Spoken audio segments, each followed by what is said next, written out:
please the clerk call the roll, please? Good morning. Calling the roll for the August 2nd meeting. It is 11 a.m. Nan Baker. Here. Dale Miller. Here. Trevor Mackler serving as an alternate for Purnell Jones. Here. English serving as an alternate for Mike Dever. Here. Mike Chambers serving as an alternate for Ermin Budish. Here. Shankita Walker serving as an alternate for Catherine Tekachik. Here. We have a quorum. Okay, at this time, I'm going to make a motion to review or approve the minutes from July 26th. Do I have a second? Seconded by Mr. Mackler. All in favor, say aye. Aye. Aye. Opposed? Minutes are approved. Do we have anyone for public comment? Okay, at this time, we have no public comment. I'd like to make notice that Lee Tucker's here. If I may call the roll for Lee Tucker. Thank you. Okay, moving on to new items.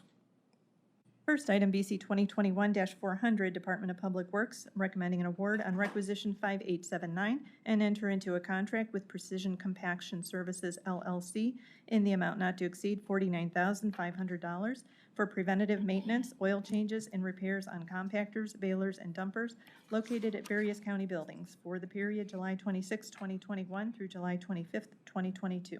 Good morning, Tom Pavich, Public Works. This is a contract award recommendation to Precision Compaction. This was bid out competitively. We actually had 5 different efforts that went out. We had one bidder, it was Precision Compaction. This is for the trash balers and compactors of various county buildings. They do PM and repairs as needed. Thank you, Tom. Are there questions from the board on this item? Yes. Councilman Miller. Is this a new contract, or have we had this contract before? We've had this contract in the past. We haven't recently. We've been doing it in-house as much as we can, but you know, we've been doing them as needed. Historically, we've always had a professional company that's certified to do the repair work. And how does the current cost compare with what we've paid in the past? It's a slight markup of a few percentage. Any additional questions on this item?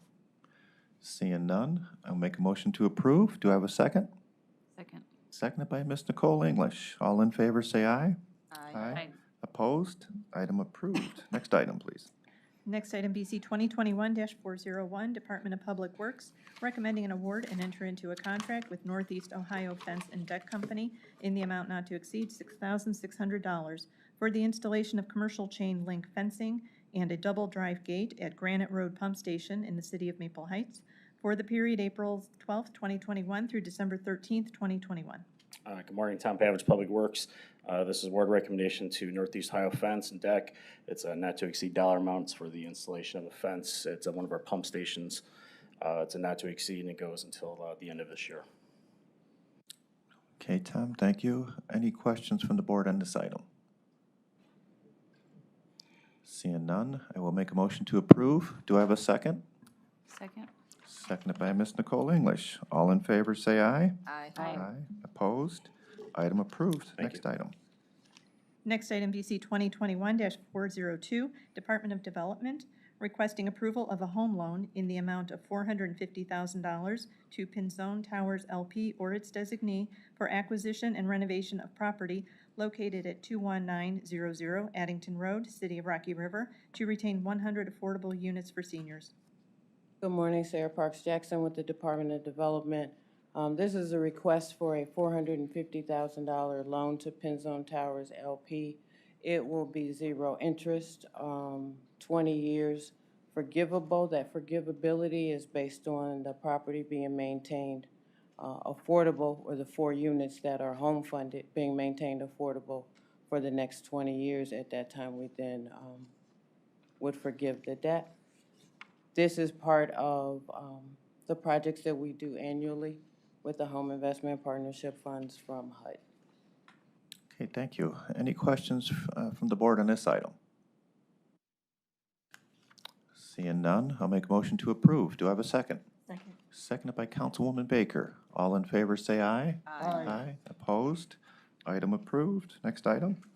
Next item, BC 2021-403, Department of Development, recommending an award on requisition 4255 and enter into a contract with Hunger Network of Greater Cleveland in the amount not to exceed $500,000 to provide food assistance services to eligible residents adversely affected by the COVID-19 pandemic for the period January 1st, 2021 through December 31st, 2022.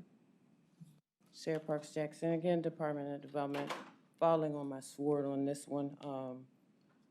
We had an RFP exemption in January that was approved, and somewhere in my mind, I thought it was the whole thing until Sharon corrected me.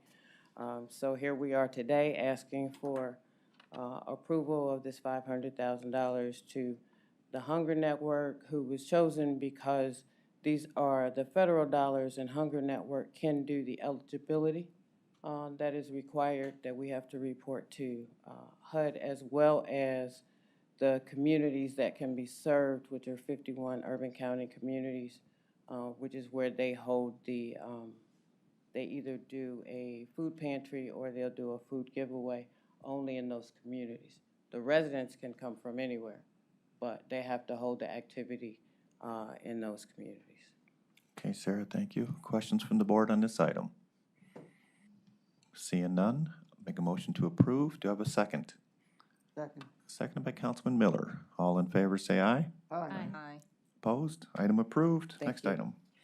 Next item, BC 2021-404, Department of Development, submitting an RFP exemption on requisition 5548, which will result in an award recommendation to Lake Erie Energy Development Corporation in the amount not to exceed $100,000 for operational support of offshore wind energy activities in the Great Lakes region for the period August 1st, 2021 through December 31st, 2021, and recommending the award in connection with said RFP exemption.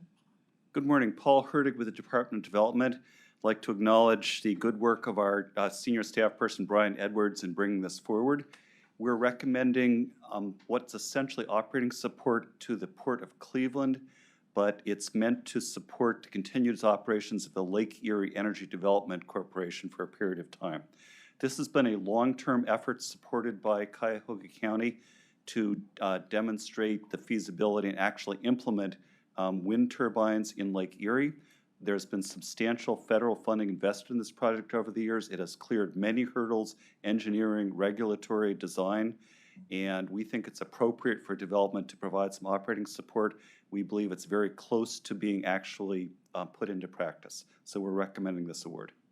Thank you, Paul. Any questions from the board on this item? Yes. What's the current estimate on timetable for start of construction and timetable for completion and start of operation? Councilman Miller, that is not definitively known. There are a couple of hurdles that need to be cleared. One is to finish the process of selling enough of the power commitments to support the firm financing the project. The second hurdle is to replace a major investor, Fred Olson Renewables, which was initially in the project but is no longer in it. So it is not a certainty that this will happen, but we believe there's a strong probability that this can be done. One of the things that gives us comfort here is that federal energy policy is tilting again towards renewable energy, so we believe there will be tax advantages available that will bring down the effective cost of the power to the point where the sales effort can be completed, and also will support the investment. But I don't want to say that this is a done deal as of today. Councilwoman Baker. Yes. So I guess first of all, I'm not sure about contributing to something that's not a done deal yet. I mean, and this has been highly controversial. I'm certainly in support of wind farms on land, but this is going in Lake Erie, am I right? It is, Councilwoman. I'd also invite my colleague, Director Foley, if I miss important points, to assist me with this. We also have the port represented. But it's my understanding, and Director Foley may be able to help me confirm this, that the project, in fact, has cleared its regulatory approvals. While there have been public opposition in the past, it now has completed its environmental impact study fully, has completed its process of all the various state agencies reviewing it, so there's no longer any outstanding issues in that regard. This has taken some time. Mike, is there anything additional I've missed in terms of where the project stands? Thank you, Paul. So there's bird and bat issues, and I think those have been resolved. And to be honest with you, I think they were kind of phony issues to be raised in the first place. So Yeah. I think that in terms of the regulatory side, Right. it's pretty. I'm not pretty safe. sure, I know the bird and bash was an issue, and I'm not sure exactly how much that weighed. I think it was more the visual issue.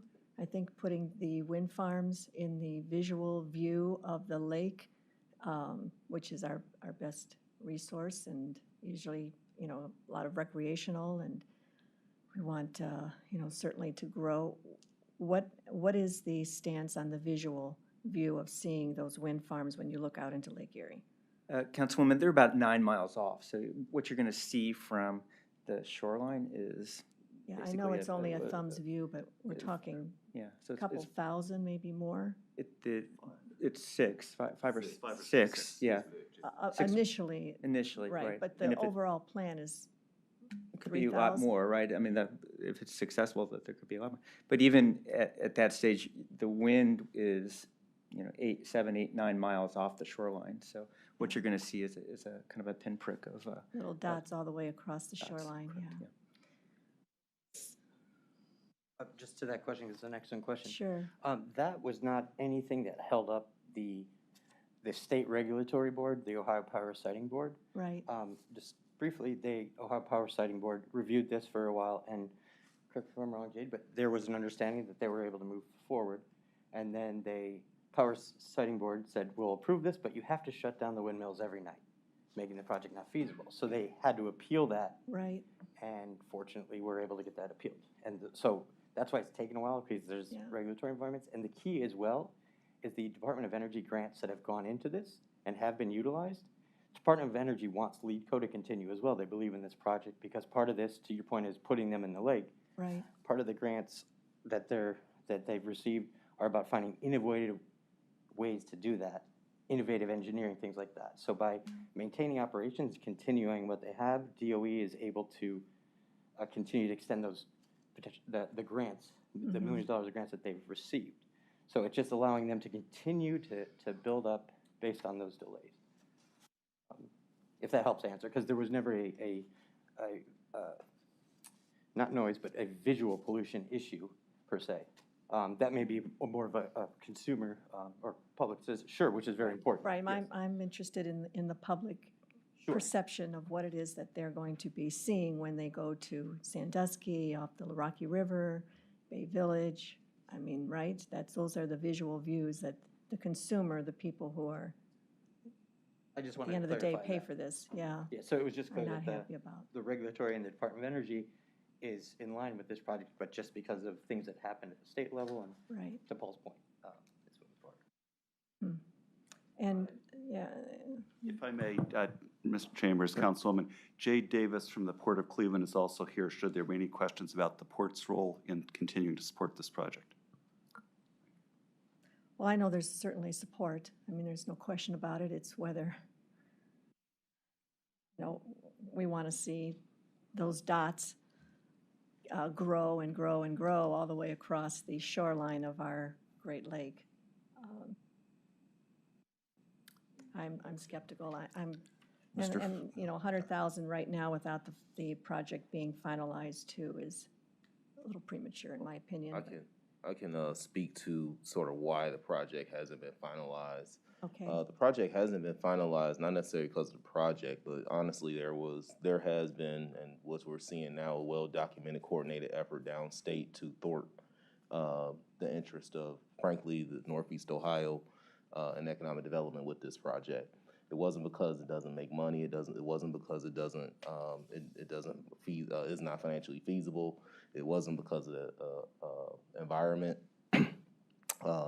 and it also wasn't because the technology isn't there. They're putting windmills in much deeper water out on the East Coast right now, and building out projects right now that started after ours. Yeah. And so the big issue, and also if this is a demonstration project, and so these 6 turbines will go in to demonstrate the feasibility. Any other projects will most likely not all be clustered here in Northeast Ohio, and honestly further out west in the lake, which will be a lot easier because it's, you know, more wind and shallower water. And then also there are also other implications that we see with this as far as being able to do all kind of other economic development projects. Henceforth, the Cleveland Foundation is still going to be a big partner in this. The Port of Cleveland, we're taking over just to actually raise more of the public interest, which you had pointed out, Councilwoman, and we also appreciate as well. And then also, I will say lastly, a lot of the opposition that we've heard from the public in this has been based on, you know, some of those bird and bat issues and things like that. And we worked those things out. The visualization issues and things like that will get worked out. They won't become very behemoths unless you're doing or boating or you're shipping out there. So most of the people who will actually come in contact with them up close will be the shippers that come in and out of Port of Cleveland and Port of Toledo. There won't be many pleasure boats that far out for various reasons of how the lake is and things like that. And so all those things were taken into account during the permitting process. We plan at Port of Cleveland to see those things through vigorously during the construction process. And then now the only thing that's really holding us up from power sales is, again, issues with the Ohio Supreme Court. Right now, waiting on a final ruling from the Power Siting Board's reversal, which finally gave us the final permit we needed. But we had received all the federal and other permits 4 years ago. It took 4 years just for the state to provide the final permit of which ended up being the plan that LEEDCO gave to the state 4 years ago. And so, I mean, those are kind of things, that's the issues, and that's why there's uncertainty right now as far as timeline, but it's definitely not because of the project. It's more of the existential issues downstate. Okay, and if I may. Please. So if we're encouraging people to come to our lakes, enjoy the water, the shores, the beauty of the lake, the one asset we have here, and in 5 years from now, 10 years from now, there'll be thousands of these little dots all the way across the horizon. You don't think that that will make a difference in what we see in enjoying the horizon of the lake and all that it gives us? You don't see that as being an impediment to the beauty of the lake, even though there are only thousands of thumb views out there. That is your position. Well, this demonstration project is just this 8-9 miles out. Right, it's only 5 or 6 though. Right. The other ones will probably be out further. But again, those have to go through their own permitting and processing to address with those same issues that you just said. You know, so those things, it's not like this will lead, we'll put these in the ground in 2024, and then by 26, we'll just, you know, append on 200 more. Right. You know, that's not the case. That's you just can't do it for regulatory, legal, environmental reasons. So those things will be worked out and can be addressed. Right now, we just need to make sure it's feasible before we even get to a large-scale projects of 200-300 wind turbines. Right. And Councilman, if I yeah. can just add, so, I mean, Jade is right, 6 up front. And then, I know. The other start but- is 6, I understand. Correct, yeah. But even if it gets to 200 to 300 or 500 or 600, it's still, it's very small. But a view, lot and of I a just- small is a view that you can't mistake, correct, right? It's and- going to interfere with the horizon and the beauty of the lake. There's just no question I think about that. minimally, Councilman. Minimally.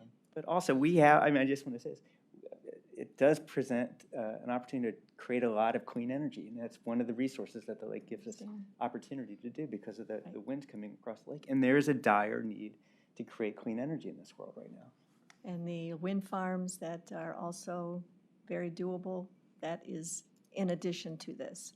That doesn't seem to fit the bill. We need to go into the lake. The That's why, farm. I mean, we can't do wind farms in Cuyahoga County, we just don't have the space for it, so. I understand that. But there's other wind farms outside Cuyahoga County that can also. Okay, and the 100,000, what is the need for that? I mean, there's so much money invested in this project. on many different levels. Yeah, I mean, that's more administrative costs for administrating the project. This doesn't cover all by far, but that's just administrative support for the project. That's essentially consultants and also we have money in there right now for comms and things like that. We've decided to hold back a stringent communications plan because of all the, with the Ohio Supreme Court and things like that, and frankly, because of just some of the turmoil with energy policy downstate, which we will have no control over. And so we want to let those things play out first. Going in, we do anticipate that the Ohio Supreme Court will give their final ruling in favor of LEEDCO. We anticipate that. Although I'm not speaking on behalf of the Ohio Supreme Court by far, but what we do see is that going forward, we'll continue to need consultants, everything from power sales and design work and things like that we'll need to get going, and then also be able to communicate to potential buyers of power and things like that as well. We're also working on some things legislatively to help aid those power purchases, both federal and state level. And you believe that $100,000 at this point of the beginning of this process is enough? Will you be back for more? Is this an annual ask? What is it? Is this the first time that we're investing in this? Right this now, capacity? it's plans just for operational support right now. I can't speak to any kind of future support as right now. We don't anticipate that right now. But what we're trying to do is make sure we can get through 2021 with enough to be able to keep the ball rolling and also try to get power sold. Like that is the once the Ohio Supreme Court decision comes down, it's going to go full scale trying to get power sold. Okay. All right. Well, thank you for that. I did hear, I thought I read that 2,500 was the targeted number that they'd like to put out there if these 6 were doing the job.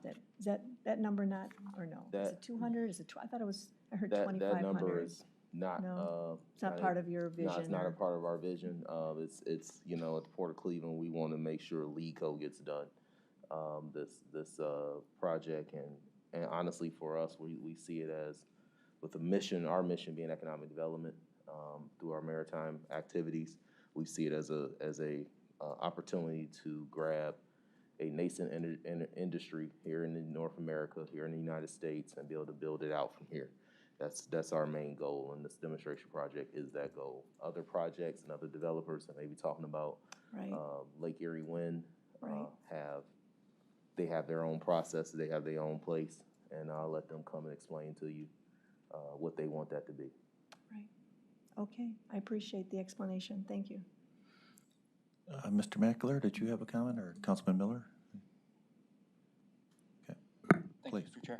Paul, who are the other funders outside of federal grants for LEEDCO? Okay. Trevor, again, I'm going to defer to my colleagues. I will say there is a prior county loan to this project in the early stages, $200,000, I believe. Where's my loan manager? That loan remains outstanding, $300,000, but substantially it's been federal.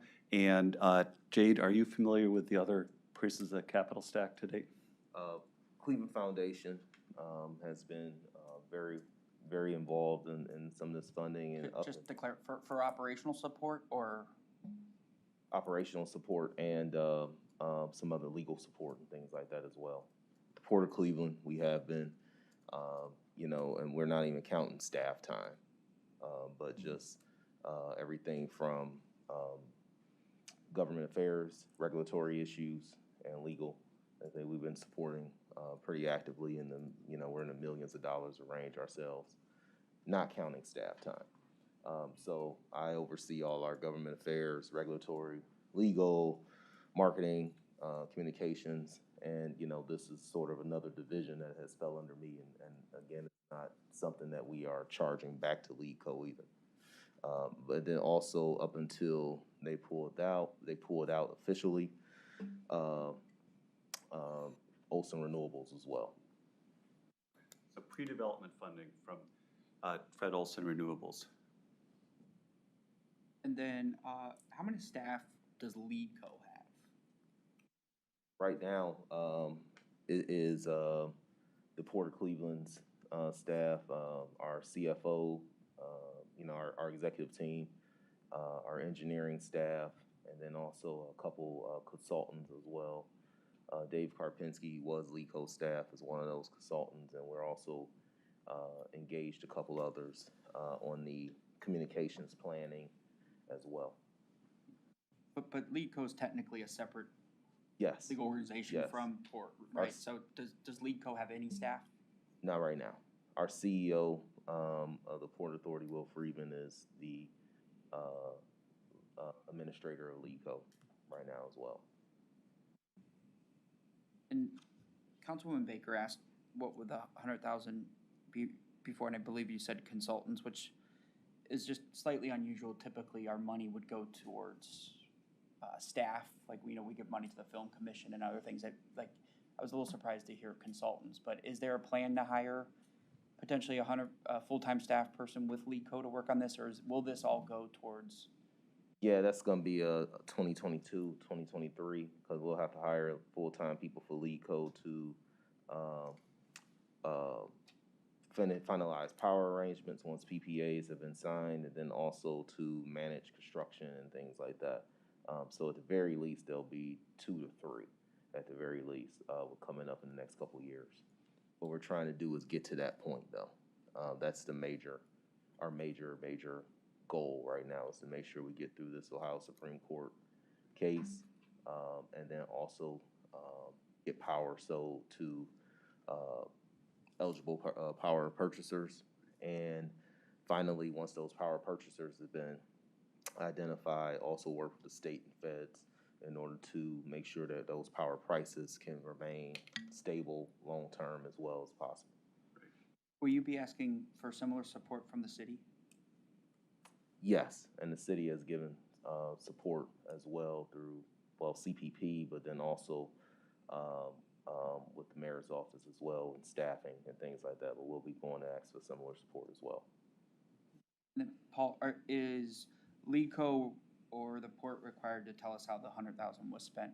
Yes, thank you, Trevor. We normally, when we do operating support, don't do this. In this case, we insisted on a contract. There's an actual contract written by law that specifies exactly how the money can be used. Okay. And Paul, 100,000 is a lot from your budget. Will this require a request to council for additional appropriation within your budget, or what aren't you funding now? 100,000 is a good portion. Thank you, Trevor.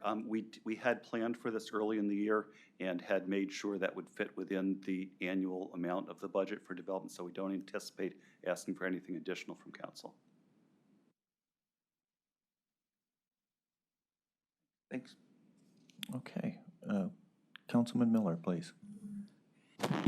I have a follow-up question or two. Just if you could say a little bit more about Fred Olson Renewables, who they are, what their role was, how important were they to the project, and how we deal with the fact that they've left. Thank you. I will start and then turn it over to the experts, Councilman Miller. This has been a long-term project. The initial design included Fred Olson Renewables coming in as a private partner, anticipating this would lead to a full investment they were going to make. The length of time it took, they simply made the business decision to put their attention elsewhere. I would like to turn to either Jade or Mike to talk about the anticipated how this will go forward. Well, I'll tell you, I do want to highlight that Olson Renewables was very critical, especially in the pre-development stage. What essentially happened is that with we have went through the last few years of downstate with energy policy changes, and those changes were regulatorily as well. First with ODNR, then with the Power Siting Board, the PUCO, just constantly throwing up extra hurdles. And Fred Olson, frankly, they could not understand the political dynamic of the state superseding sort of what the federal government had already supported, and they decided to walk away and to suspend their support. They could still come back and be that partner for us. However, we'll have to have a lot more clarity and pass these legal issues and have all the permits and, those kind of things, have a glide path to power sold before I think they will even, and I'm not speaking on their behalf, but if I'm in their shoes, I would think I would need to see that before I go and commit more time and money. So, was their role primarily as a financial investor? Yes, financial investor and developer. And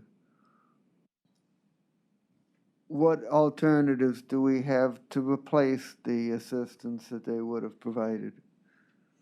Well, those things we're working on now. We're working through AAPA, American Clean Energy Association, was formerly AWEA, the American Solar Energy and Wind Energy combined in DC on K Street to create American Clean Energy Association. We're working with them as well. There is some developers who are interested, but again, everybody has the same exact issues.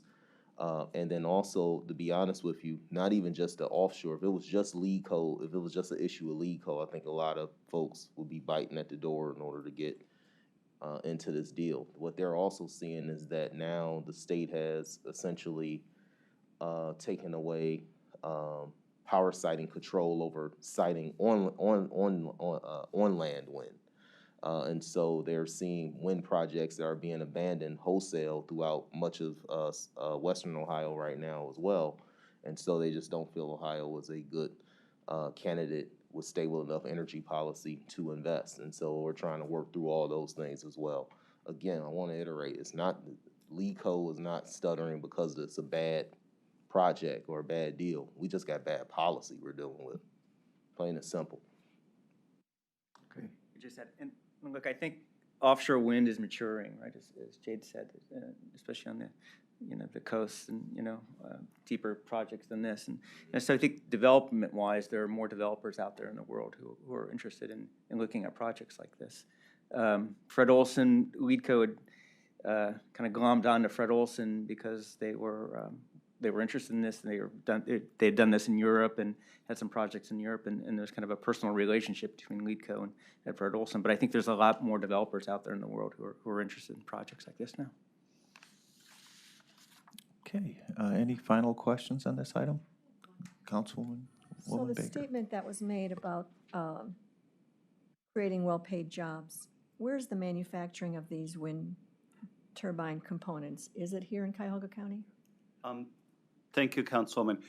Currently, we don't have a large industry, but it is our hope that by having an order for 6 wind turbines, which are going to be installed right here in the lake, this will have us the opportunity to have some of our advanced manufacturers, which we have here, well positioned to be suppliers for this particular order.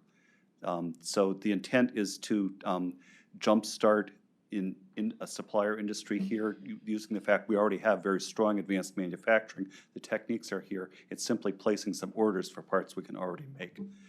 We would certainly hope that to the extent that the 6 leads to others in the future having jump-started the industry, they could then continue to compete. But that is our hope. So the long, whatever they are, the pedals that are on there, that can be made here in Ohio? Slightly beyond my area of expertise, we had anticipated we'd have suppliers here in terms of final assembly. One of the reasons we like having the port as a partner is some of these things are so big they have to be brought in by water. Right. But in terms of whether we would develop an actual plant to do the final assembly here, I think that might depend on the scale, even going beyond the 6. And you think just for 6 turbines, you can start an industry here to support them? It would be our hope that because of the local angle, we would at the very least be able to get some of our local suppliers in as suppliers on the ground floor. Would not be a matter of starting new companies, but simply adding to the order book of some of the companies we already have. Okay. All right, thank you. Okay, seeing no further questions, I will make a motion to approve this item. Do I have a second? Second. Seconded by Councilman Miller. All in favor, say aye. Aye. Aye. Opposed? I do oppose. One opposal. Item approved. Next item, please. Thanks, guys. Next item, BC 2021-405, Department of Information Technology, submitting an RFP exemption which will result in an award recommendation to AdviseX Technologies in the amount not to exceed $8,864.72 for a state contract purchase of 2 HPE DL360 Gen 10 servers for the Office of the Medical Examiner, and recommending the award in connection with said RFP exemption. Good morning, Janelle Green, Department of IT. This purchase is to procure 2 servers to house a standalone environment for the APHIS system that would not be linked to the county systems. The system is currently being accessed by non-county law enforcement personnel, and giving the system 2 separate servers along with other peripherals that will be coming later would allow for the portability, of the system should the system need to change hands back to the city of Cleveland or whomever would have the controlling interest in the APHIS system. Thanks, Janelle. Any questions from the board on this item? Seeing none, I'll make a motion to approve. Do I have a second? Seconded by Mr. Mackler. All in favor, say aye. Aye. Opposed? Item approved. Next item. Thank you. Next item, BC 2021-406, Department of Sustainability, recommending an award and enter into a contract with MSL Consulting in the amount not to exceed $5,000 for consulting services for Sustainable Cuyahoga Toolkit updates for the period August 2nd, 2021 through August 1st, 2022. Mike Foley from the Department of Sustainability. So this is a small contract to work with MSL Consulting. Mark Lefkowitz is basically the main principal of the consulting department. Mark used to work for Green City Blue Lakes. They helped us develop this toolkit back in 2016. Green City Blue Lakes no longer has any staff, but Mark was the guy who kind of has the template and understands all the the ins and outs of this toolkit. Toolkit was kind of very popular with communities and just kind of best practices around environmental practices, solar zoning, riparian setbacks, things like that. So we're asking to hire MSL to update it. The toolkit needs refreshed. Thank you, Mike. Any questions from the board on this item? Seeing none, I'll make a motion to approve. Do I have a second? Second. Second by Councilman Miller. All in favor, say aye. Aye. Opposed? Item approved. Next item. Next item, BC 2021-407, Office of the Medical Examiner, submitting an amendment to a contract with Justice Tracks Incorporated for maintenance and support on the Laboratory Information Management System Plus for the period October 15th, 2018 through October 14th, 2021, to extend the time period to October 14th, 2024, and for additional funds in the amount not to exceed $131,885.83. Hugh Shannon from the Medical Examiner's Office. Justice Tracks is the system that runs our evidence intake and reporting from the forensic lab. I do want to note that the funding source for 405 and 407 should be the same. They're both the same fund, they're just titled differently, so it makes it look like we have more funds than we do.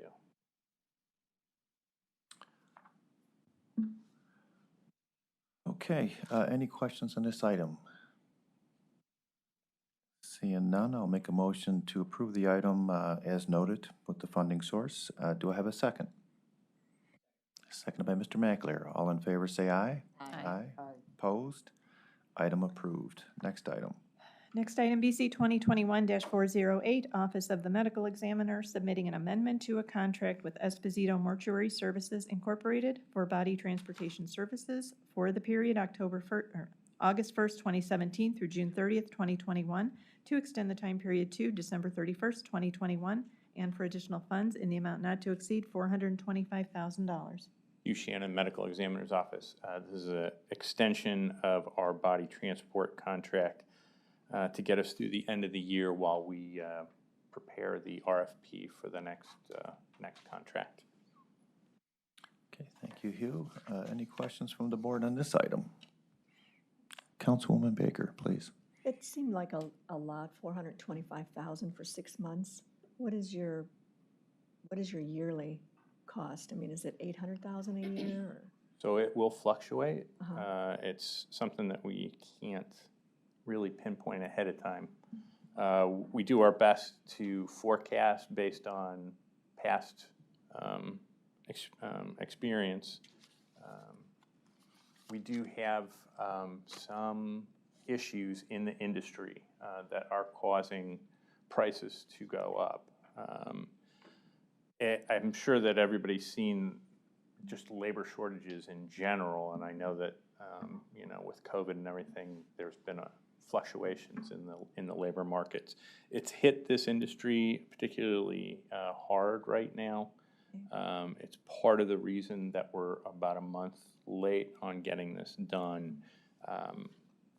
Our current contractors trying to rehire staff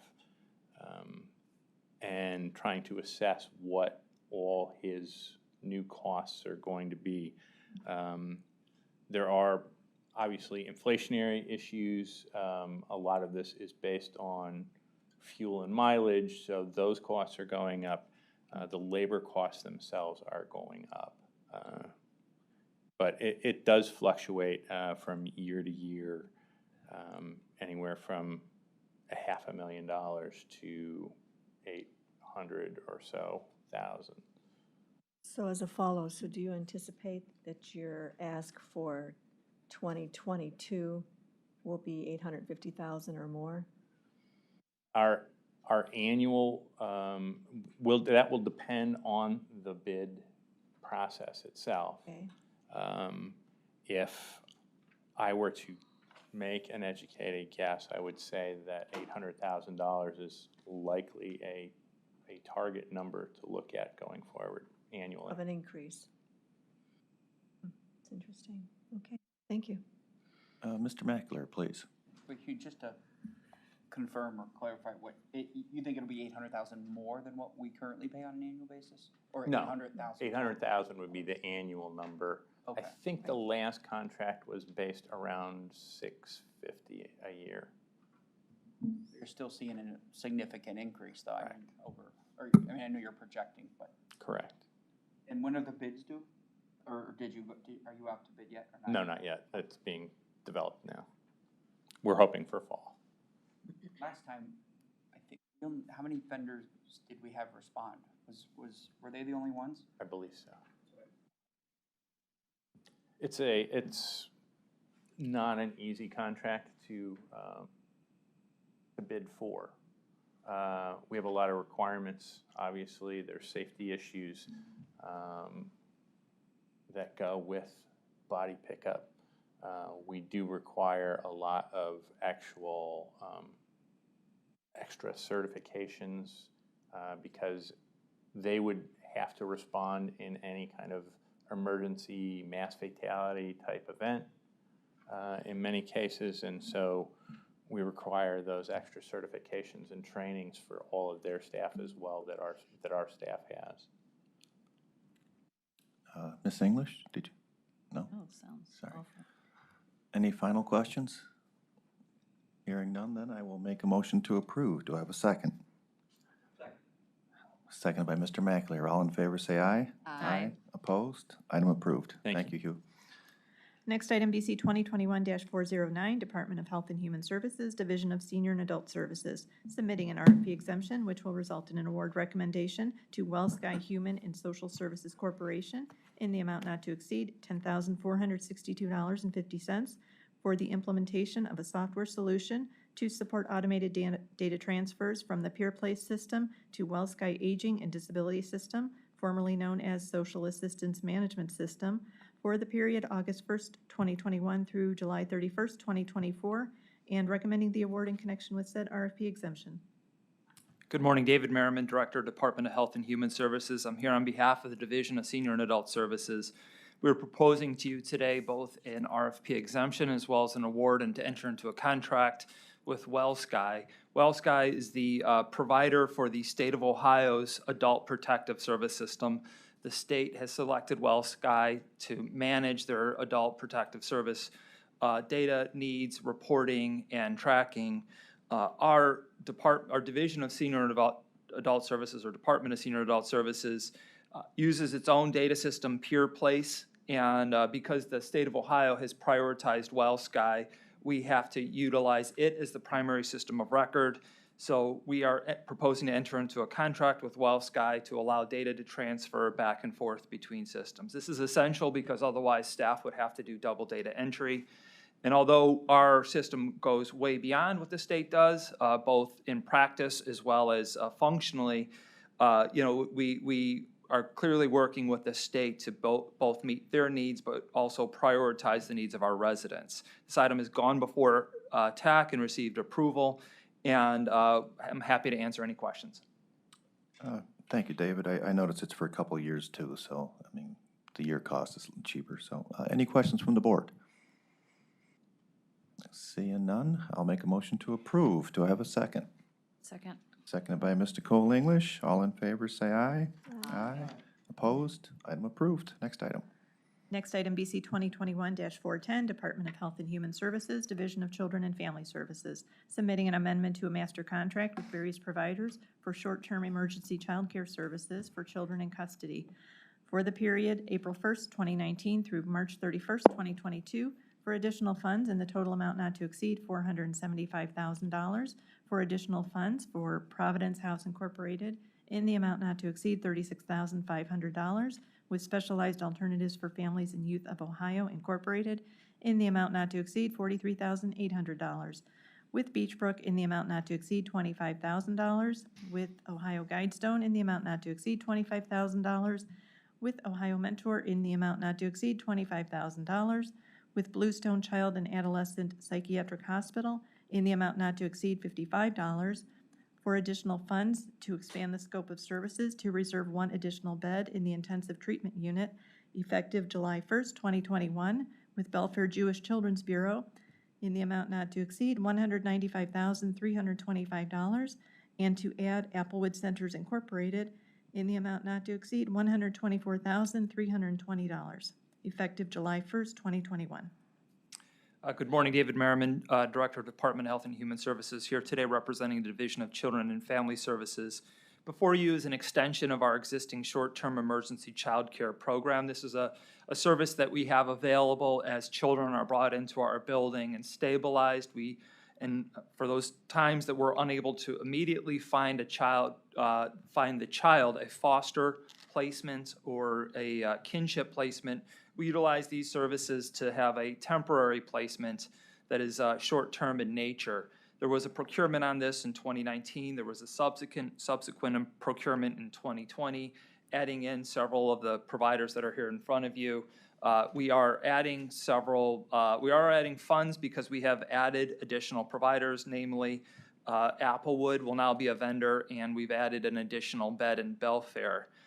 We hope that the Bluestone site will also become available in the very near future, and we expect to do an RFP on this service either later this year or early next year. This has become a critical service as it helps us maintain the health and welfare of these children that are being presented for emergency child care. Thank you, David. Any questions from the board on this item? I have one. Yes, please. Good to see the Providence House. I know personally that's a wonderful place, and good to see that we're supporting it. I'm curious about the Bluestone Child and Adolescent.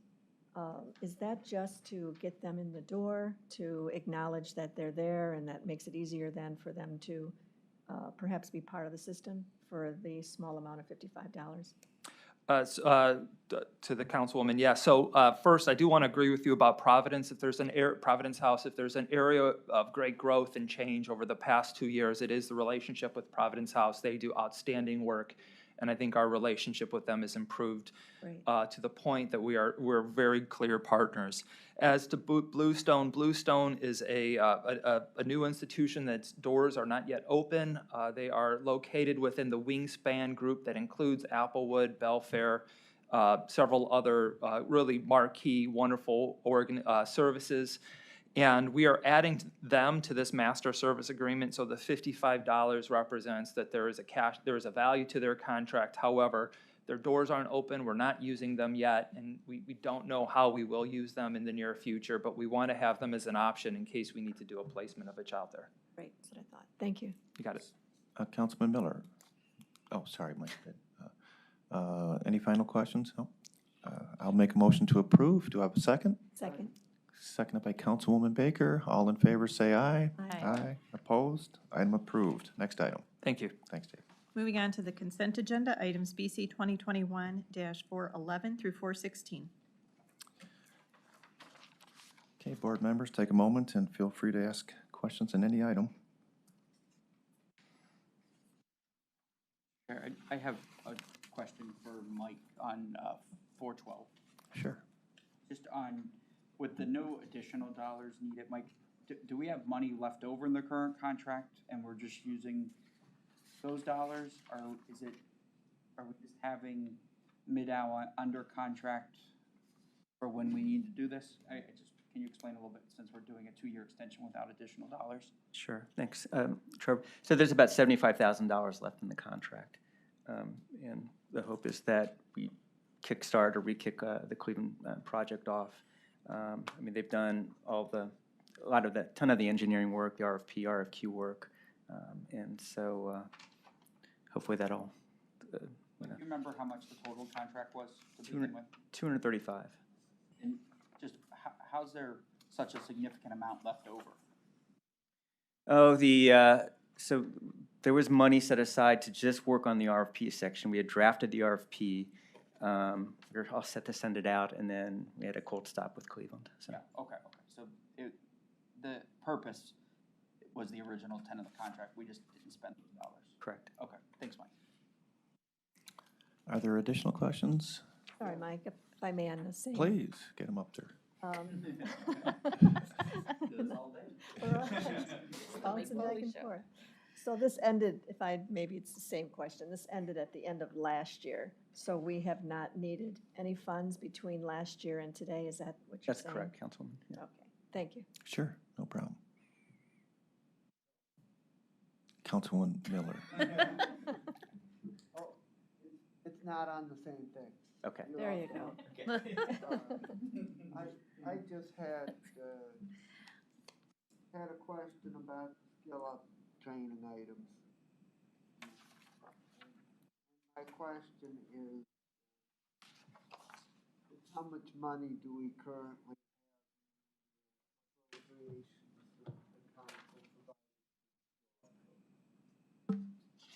My name is Andrea Turi, and I'm the supervisor for the workforce team in Skill Up, and I didn't understand the last part of your question. Could you ask it again? My question is, how much money do we have currently remaining in the Skill Up program? I don't have all of the details, but there is significant funding available to do more training. I can get the details for you. Yes, I would appreciate that. I get the sense that that the take-up on this program has not been everything that we had hoped for. Would that be correct? I wouldn't say that, no. Skill Up offers a number of different services, not just incentives for training. We work with companies and do a needs assessment, so we help them understand their own priorities in their organization. That's the first service. Once they've identified issues that they're facing, we help brainstorm for potential solutions. The next service we offer is connecting them with community partners who can help them with their issues. If they identify one of their issues as training, then we help them put together repeatable, detailed training plans that they can utilize. Sometimes they take those training plans and use them and don't ask for reimbursement, and sometimes they do ask for reimbursement. So it's a variety of services we offer, and not only reimbursement for training. So certainly, the need for a skilled workforce is one of the highest issues facing the business community today. And so hopefully as we start to emerge out of the pandemic that we will get some more action on this program. And I would like if you could follow up with me and provide the details on where we currently stand on how much of the money that we've appropriated, we've used, and how much remains? I will do that. Let me also add that right now SkillUp is entering into a process of redesign for our unit. We're working with businesses, internal staff, and community partners to ask them for their feedback and their input into potential redesign so that we can move forward with even more uptake and customizing our services so that they can be better utilized by our businesses. So, I would just share that I do not have any concerns about the value of the Skill Up program. It's only that as the chairperson of finance and budget that I have to try to keep track of where money is being used and where there's money that hasn't been fully used, and just kind of know where the money is at. Okay, thank you. Thank you. Yes, Councilwoman If you Baker. don't mind, I do have a question for you. Sorry. So it's curious that we had 35 trainees in 2021, that's this year. So hopefully if we're halfway through the year, you perhaps might hit a 70. What is your anticipation for trainees for this year? Do you have any idea? It is difficult to predict because, again, it's when we do the needs assessment for each business, each of their needs is different. If we are working with a company that has multiple cohorts going through, or if they're a large company, they may have more trainees. If we are working with smaller companies, it's onesies and twosies, and so it's difficult to predict. Is this in coordination with Tri-C? No. Tri-C is one of our partners. We do work with, sometimes they refer companies to us. Okay. They're doing training with companies, and they'll refer them to us. Okay. And so that's how we work with them.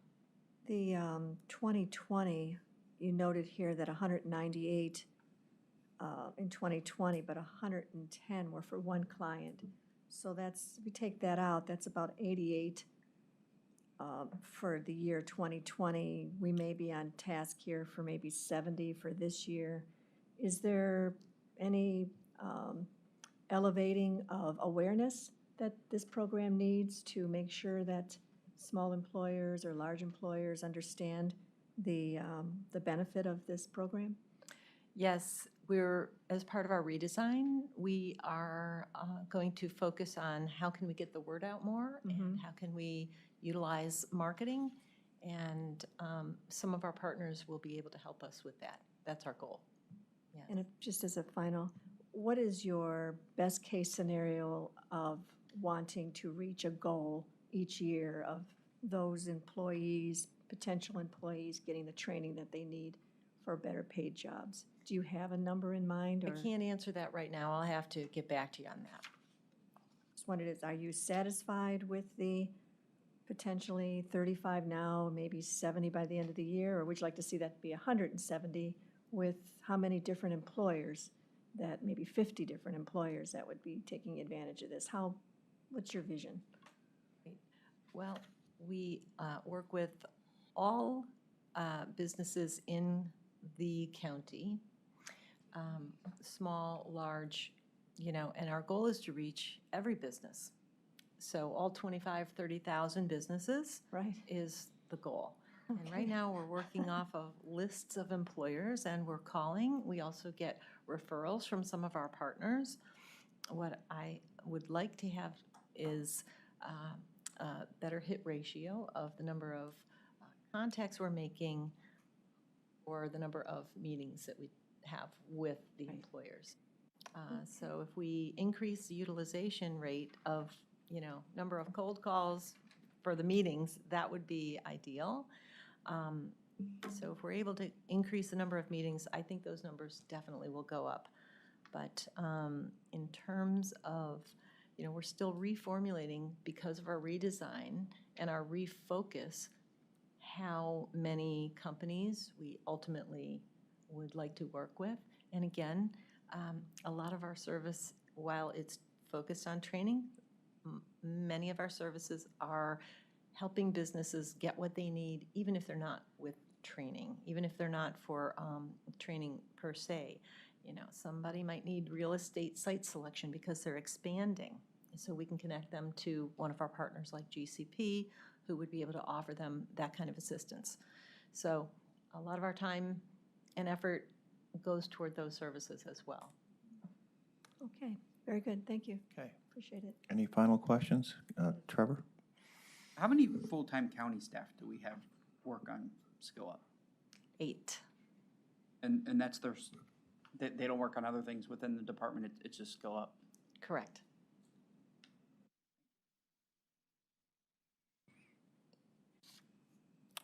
Okay, hearing no further question. Oh, yeah, I'm sorry, yeah. Was it 2017? Do you remember? Was that when Skill Up started? I believe that in 2016, the director was hired, and then in 2017 is when the staff was hired.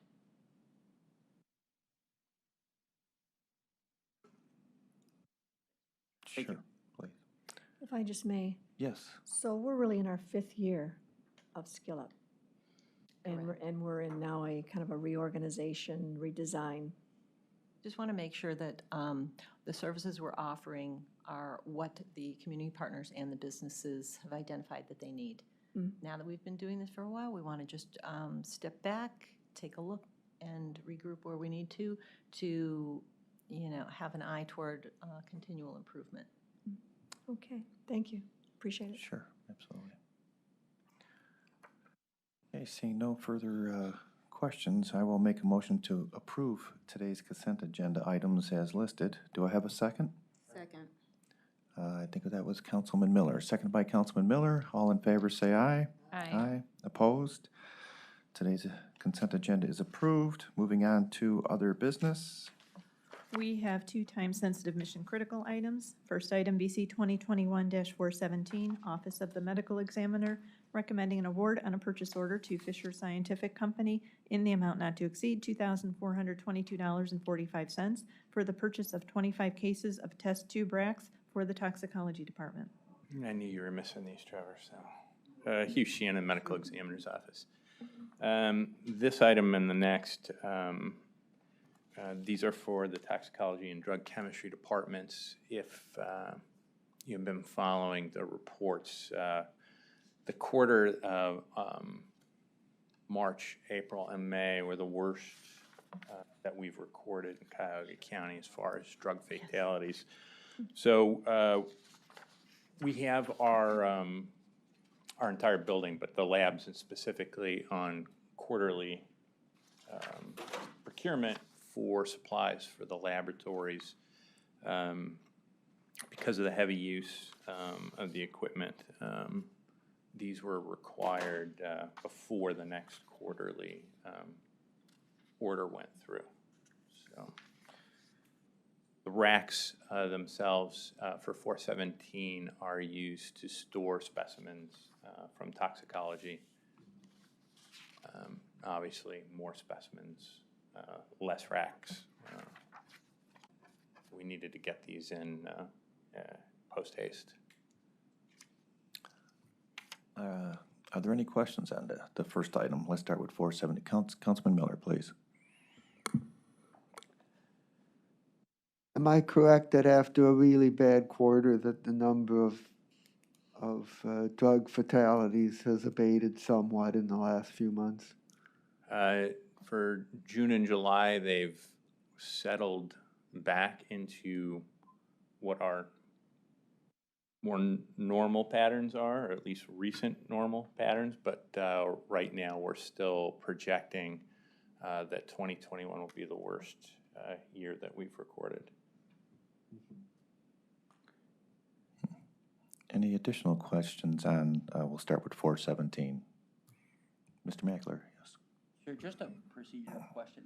417, right, is under the $5,000 mark that the department would be able to go make purchases on their own. Just what makes that a time-sensitive mission critical? They could go do that on their own anyway. I'm assuming you authorized it before you put it in the system, I'm guessing. would be the, would that be correct? Like, Yeah. Mhm. So that's where would require border control. Yeah, otherwise, if he would have put it in the system, he could have just went ahead and gotten it, I do believe. Yeah, so he must have called and gave the authority without running it through.